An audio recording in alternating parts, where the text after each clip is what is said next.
Hi, this is 5 on 20 News, where the news is liberal and your newscasters are radical. My name is Zaira Olivier. We're coming to you live from the Creative Tucson studios in downtown Tucson. First, let's begin with national and international news.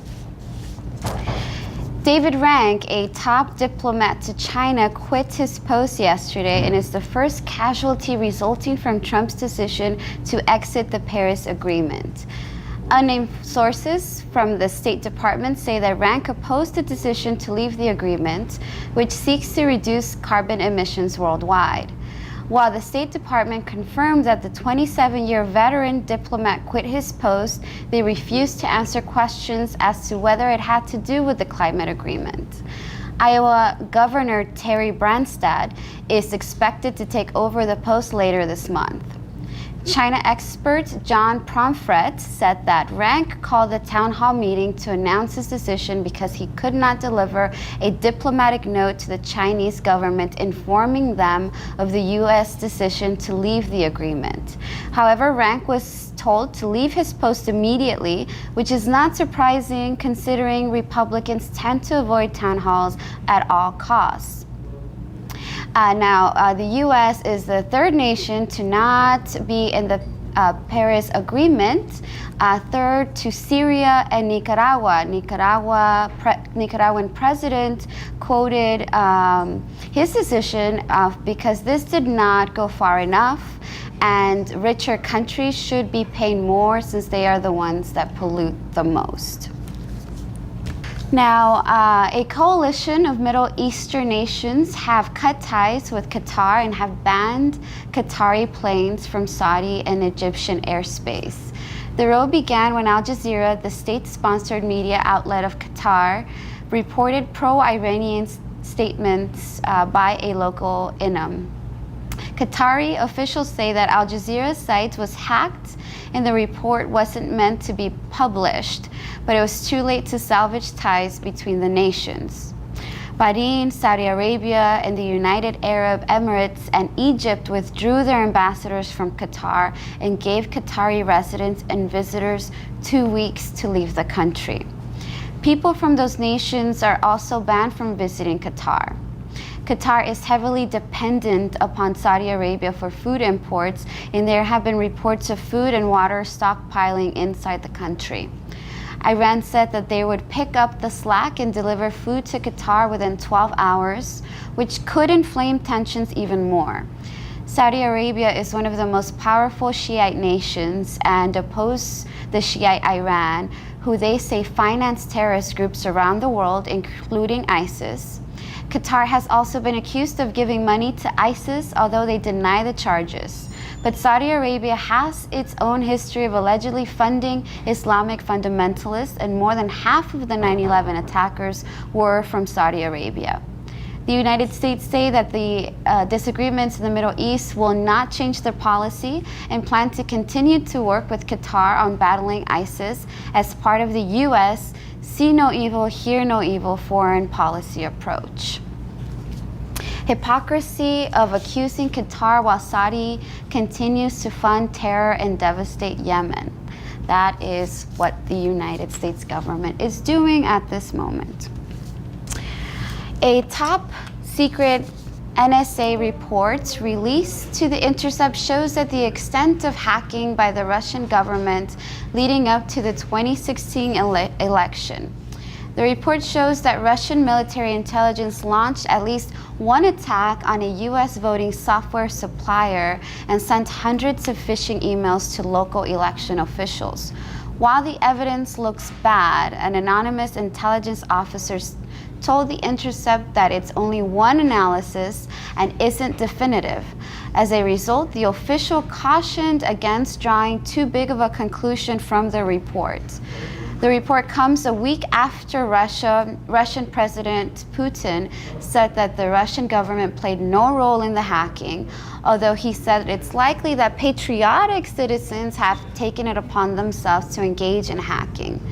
25-year-old U.S. government contractor Reality Winner is arrested on Saturday by the U.S. government for leaking the classified information. In court documents, the government alleges that Winner printed out the report and sent it to an online media outlet, unnamed in the document, but appears to be The Intercept. So from what I know is that because they keep special tabs on the timing that anything is printed in these offices and who prints them, as soon as The Intercept published this report, an hour later, Reality was arrested. Hopefully this doesn't go too far. Releasing documents such as these are for the public interest. So we'll see where that goes. As we gear for the highly anticipated James Comey hearings on Thursday, a few details have leaked out ahead of time. According to ABC News, Comey will not testify that the president obstructed justice in the FBI's handling of alleged ties between the Trump campaign and Russia. However, the same report says that Comey will dispute Trump's claim that the former FBI director told him 3 times that he was not under investigation, a detail mentioned in Comey's letter of termination. Also, former security advisor Michael Flynn has turned over more than 600 pages of documents to the Senate Intelligence Committee. Flynn handed over the documents on the last day of the deadline to cooperate with the committee after Flynn was given a second subpoena after he invoked his Fifth Amendment on the first attempt. Flynn was fired after it was found that he lied to both the FBI and the Vice President, Mike Pence, about his past links with Russian officials. Governor Doug Ducey officially declared an opiate health crisis here in Arizona. The announcement was made on Monday after the Arizona Department of Health Services released data showing a 16% increase in deadly overdoses from the previous year. State Health Services Director Dr. Cara Christ said that Ducey's declaration will help her agency because it makes more resources available and gives the state quicker access to overdose data. Within 7 days, Dr. Christ will make recommendations for the governor for initiating guidelines for prescribing opiates. Now, the opiate pharmaceutical industry actually played a huge role here in Arizona, backed by Governor Ducey against Prop 205, which was the legalization of marijuana here in Arizona. So it's quite interesting that it is because of these same individuals that we are having so many deaths and so many overdoses and this crisis here at home, and quite hypocritical on Doug Ducey's part, don't you think? Governor Doug Ducey officially declared, See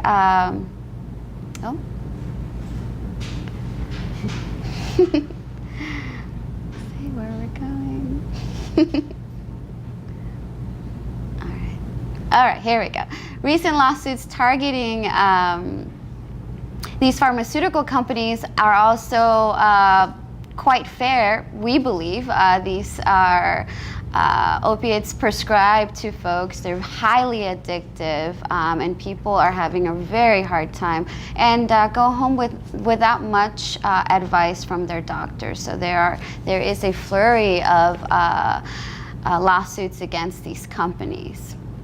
Now, to move on to Tucson State Senator Steve Farley, who is officially running against Governor Ducey. He announced a run for the governor's office in 2018 election yesterday. Farley was elected to legislature in 2006 as a representative and was elected in the Senate in 2012. Currently, Farley sits on the committees by Appropriations, Joint Legislative Budget, and Ethics, and is the ranking Democrat on the Finance Committee. Farley states on his website that he helped get the light rail system in Tucson and says that he will focus on education and the economy for his campaign.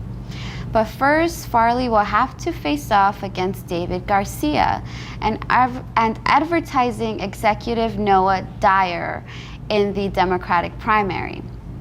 Governor Doug Ducey has still not announced a re-election bid, but has said in years past that campaign season is too long.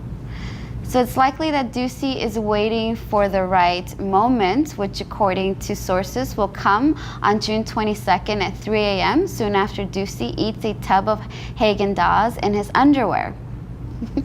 Now, Farley seems like your typical old Democrat. He's a nice guy. He's always there for the talking points. Hasn't shown a lot of teeth when it comes to the issues that really matter, but then it is kind of tough for a lot of Democratic representatives and senators here in Arizona because they are constantly on the defensive from the Republican legislator. So we'll see how that goes. Him and Garcia are actually a lot alike, so it'll be an interesting primary. Now, Arizona regulator Andy Tobin wants to stop a tax break that is linked with a bribery case.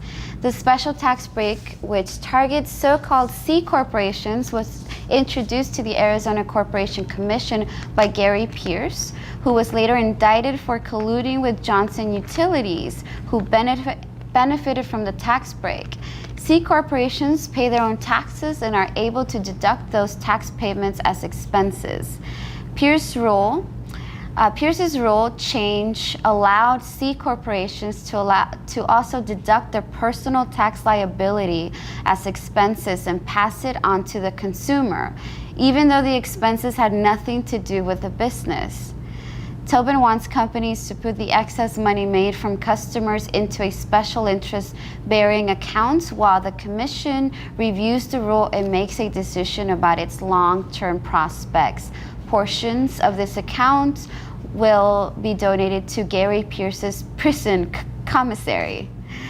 Now, it is absolutely not fair for businesses to pass on the cost of paying taxes to the customer, especially when Arizona is a free-for-all for all corporations and businesses when it comes to taxes. Now, this was Zaira Olivier. Thank you for joining us today, and please stay tuned for Adelante coming up next.